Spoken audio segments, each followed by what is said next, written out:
संगीत से सेवा तक मैथिली ठाकुर का नया सफर। मधुबनी, बिहार।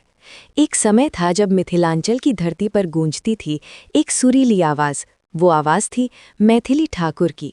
अपनी मधुर गायकी और भारतीय लोक संगीत को दुनिया भर में पहचान दिलाने वाली मैथिली ठाकुर अब एक नया अध्याय शुरू करने जा रही हैं।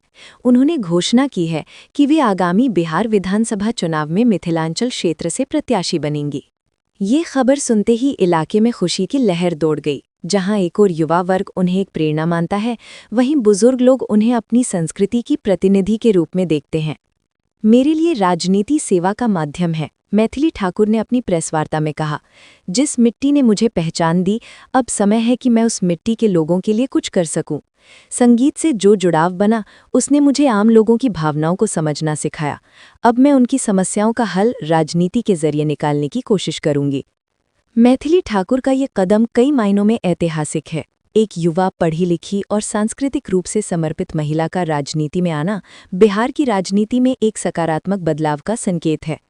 उनका चुनावी एजेंडा साफ है: शिक्षा, सांस्कृतिक पुनर्जागरण, महिला सशक्तिकरण और युवाओं के लिए रोजगार के अवसर।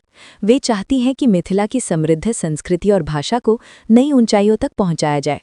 स्थानीय लोगों की प्रतिक्रिया। मधुबनी के एक वरिष्ठ नागरिक ने कहा, मैथिली ठाकुर का चुनाव लड़ना हमारे लिए गर्व की बात है। ये केवल एक गायिका का चुनाव में उतरना नहीं है, बल्कि मिथिला की आवाज़ का विधानसभा में पहुंचना है। निष्कर्ष: मैथिली ठाकुर का ये निर्णय न केवल बिहार की राजनीति में ताजगी लेकर आया है, बल्कि ये भी दर्शाता है कि अब युवा वर्ग सिर्फ दर्शक नहीं, बल्कि बदलाव के वाहक बनना चाहते हैं। मिथिला की बेटी का ये कदम आने वाले समय में कई और युवाओं को प्रेरित करेगा कि वे भी आगे आएं और अपने समाज की सेवा करें।